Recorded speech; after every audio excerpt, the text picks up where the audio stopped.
Oke, Assalamualaikum warahmatullahi wabarakatuh. Materi kita hari ini terkait masalah internasional dalam akuntansi manajemen, di mana dalam menjalankan bisnis dalam lingkungan global ini mengharuskan manajemen mengubah perspektifnya ya, karena terdapat banyak kesamaan aspek bisnis pada skala lokal dan global.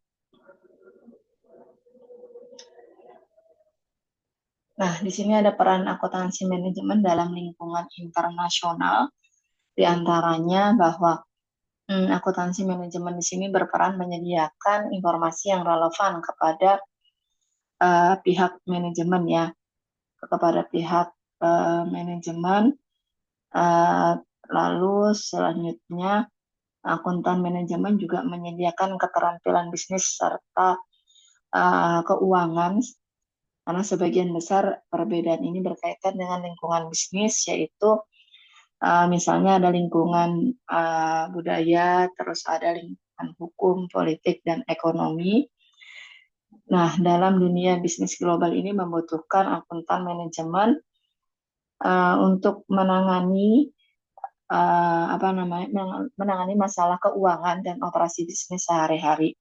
Nah, latihan yang baik, pendidikan dan tetap mengikuti perubahan yang terjadi itu yang seharusnya diperhatikan oleh seorang akuntan. Ya, jadi di sini tugas utama dari akuntan manajemen pada perusahaan internasional itu lebih kompleks ya, karena perubahan yang terus-menerus terjadi pada bisnis global. Nah, karena tugas utama akuntansi manajemen ini tadinya adalah menyediakan informasi yang relevan kepada pihak manajemen agar tetap mampu mengikuti perkembangan, maka akuntan manajemen ini harus membaca artikel atau menyimak keadaan situasi yang sedang terjadi pada saat yang bersangkutan.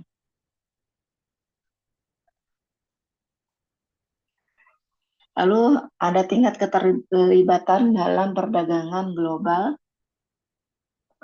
Perusahaan multinasional ya atau MNC di sini adalah perusahaan yang menjalankan bisnisnya lebih dari satu negara ya, yang volume dan pertumbuhannya itu juga terjadi lebih dari suatu negara. Nah, keterlibatan MNC ini dalam perdagangan internasional dapat terjadi dalam banyak bentuk ya. Misal yang pertama di situ ada aktivitas impor ekspor. Bentuk yang cukup sederhana dari keterlibatan multinasional yaitu kegiatan impor ekspor. Misalnya suatu perusahaan mengimpor berbagai komponen untuk produksi. Terus suatu perusahaan dapat juga mengekspor produk-produk jadi ke negara-negara asing. Transaksi seperti pada impor dan ekspor ini bersifat sederhana ya, tapi juga bisa menciptakan berbagai risiko dan peluang bagi perusahaan.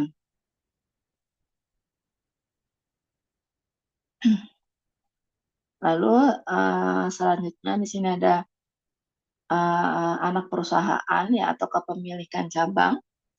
Jadi suatu perusahaan mungkin aja ya bisa memilih untuk membeli perusahaan di luar negeri dan menjadikannya sebagai anak perusahaan yang berdiri sendiri. Nah, bila undang-undang suatu negara itu mengizinkan, maka MNC dapat mendirikan anak perusahaan atau kantor cabang di negara tersebut ya.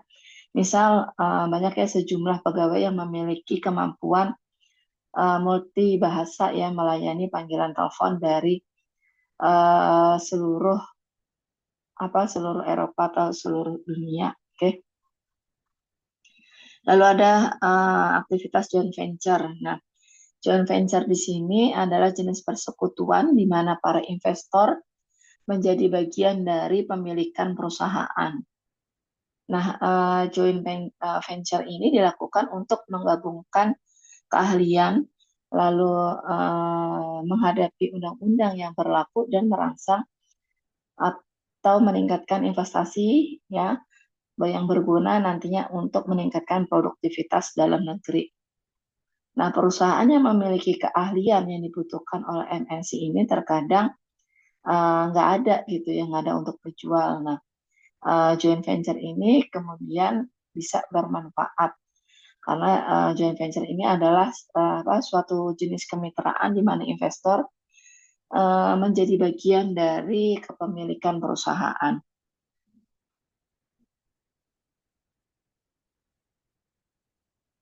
Oke, selanjutnya di sini ada investasi langsung atau dalam bentuk waralaba, barter, atau bisa juga dengan imbal beli. Selanjutnya di sini ada pertukaran valuta asing. Jadi ketika perusahaan itu beroperasi ya hanya satu jenis mata uang yang digunakan, maka nantinya akan ada masalah yang muncul ya, karena yang namanya MNC tadi kan apa cakupannya lebih luas karena mereka bisa punya anak perusahaan di luar negeri. Oke, maka dari itu diperlukannya pertukaran falas ya. Nah, di sini akuntan manajemen berperan dalam pengelolaan eksposur terhadap nilai mata uang. Yang pertama itu ada manajemen risiko mata uang ya. Di sini adalah pengolahan perusahaan terhadap transaksinya, transaksi terus ekonomi dan transaksi eksposurnya biasanya disebabkan oleh karena adanya fluktuasi kurs tukar. Lalu yang kedua itu adalah resiko transaksi ya, di mana kemungkinan bahwa transaksi kas di mana di masa depan akan dipengaruhi oleh fluktuasi kurs tukarnya. Lalu ada risiko translasi atau akuntansi, ialah tingkat di mana laporan keuangan perusahaan terpengaruh oleh fluktuasi kurs tukar. Nah, yang ketinggalan di sini.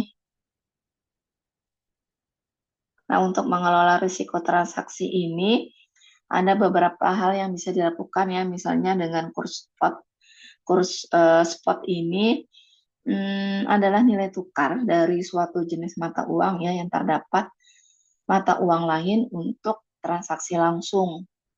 Terus bisa juga dengan apresiasi dan depresiasi mata uang atau kerugian dan keuntungan nilai tukar, atau bisa juga dilakukan dengan lindung nilai atau hedging.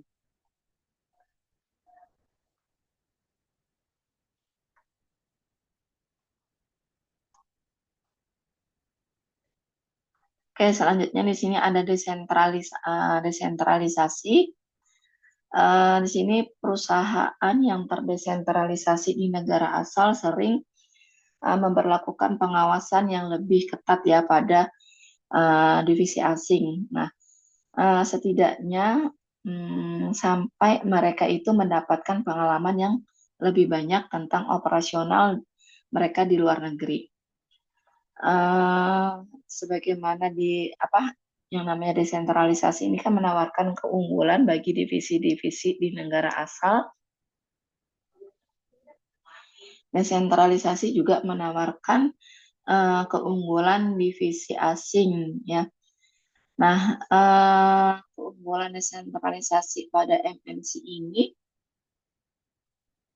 adalah kayak mutu informasi ya, jika perusahaan itu melakukan desentralisasi maka mutu informasi lebih baik pada tingkat lokal, dan biasanya mereka itu mampu meningkatkan mutu keputusan. Desentralisasi MNC ini dipilih biasanya karena manajer lokal cepat tanggap ya terhadap perubahan dan kondisi. Terus manajer lokal itu membuat keputusan yang lebih baik. Terus keterbatasan kognitifnya bagi manajemen, terus ada pelatihan dan pemotivasian para manajer serta pelimpahan wewenang.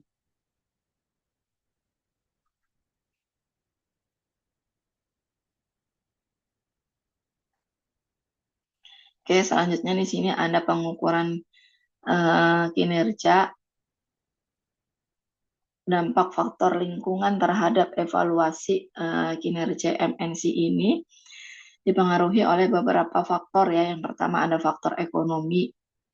Faktor ekonomi ini misalnya ada organisasi dari sistem bank sentral, lalu stabilitas ekonomi di mana cabang perusahaan itu berada, lalu ada lagi eksistensi pasar modal sampai ke pembatasan valuta.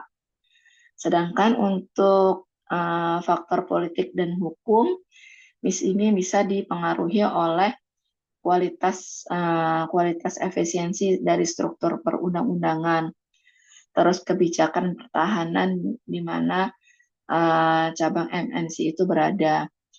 Bisa juga dipengaruhi oleh dampak kebijakan luar negeri. Selanjutnya di situ ada faktor pendidikan. Nah, pendidikan ini biasanya cakupannya adalah pada jenjang pendidikan formal ya, serta sistem pelatihannya bagaimana. Terus ada cakupan jenjang pelatihan secara teknisnya. Terus yang keempat adalah faktor sosiologis. Di sini biasanya dipengaruhi oleh perilaku sosial ya terhadap industri dan bisnis. Terus ada perilaku budaya terhadap otoritas dan orang-orang yang menjadi bawaannya, juga termasuk keragaman budaya dan ras. Oke, selanjutnya di sini ada harga transfer nih. Harga transfer di sini adalah nilai barang dan jasa yang ditransfer dari satu unit ke unit bisnis lainnya. Selanjutnya di sini ada peran penentu harga transfer dalam perusahaan MNC, yaitu yang pertama adalah menilai kinerja para manajer domestiknya.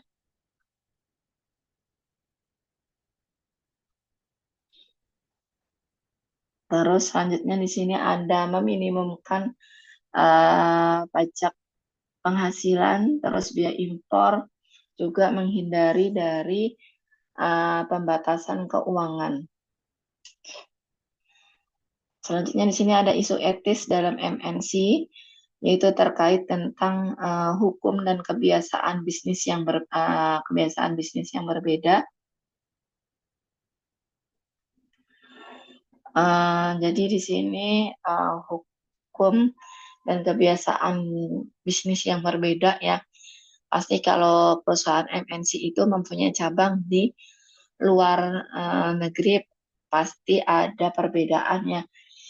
Udah jelas apalagi tentang hukum yang berlaku di mana cabang perusahaan MNC itu berada. Terus kebiasaan tertentu yang mempengaruhi cara bisnis serta kode etik yang berbeda.